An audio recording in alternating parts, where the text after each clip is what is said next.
1 जानेवारी 1818 रोजी ब्रिटिश आणि पेशव्यांमध्ये लढाई झाली होती. यात ब्रिटिशांकडून अस्पृश्य महार सैनिक लढून विजयी झाले होते आणि म्हणूनच पुणे जिल्ह्यातील भीमा कोळेगाव येथील विजय स्तंभाला आंबेडकर मानवंदना देत असत.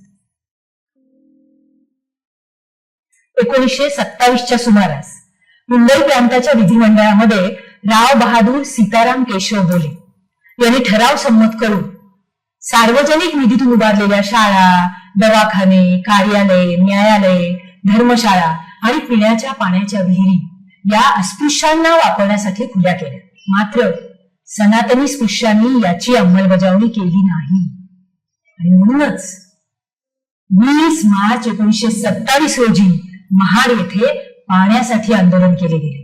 त्याचे नेतृत्व आंबेडकरांनी केले.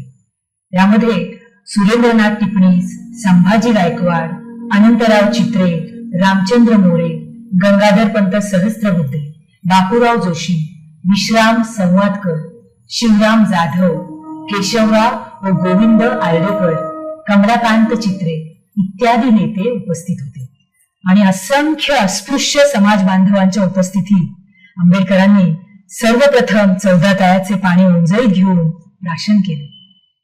ही घटना महाडमधील सनातन हिंदूंना अजिबात सहन झाली नाही. त्यांनी लाठ्या काठ्यांनी अस्पृश्यांना मारहाण केली, त्यांच्या जेवणात माती कालवली आणि त्यांच्यावर जीव घेणे हल्ले केले. परंतु प्रतिहल्ले करू नका असं आंबेडकरांनी सांगितल्यामुळे अनेक लोकांना मार खाऊन जखमी व्हावे लागलं.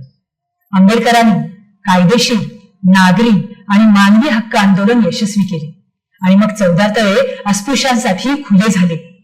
हा होता पाण्यासाठी संग्राम, हा होता त्या व्यवस्थेवर घाव आणि म्हणूनच माझ्या भीमानं त्या पाण्यालाच लावली आग. पुढे बदलापूर येथे आंबेडकरांच्या अध्यक्षतेखाली शिवजयंती साजरी झाली.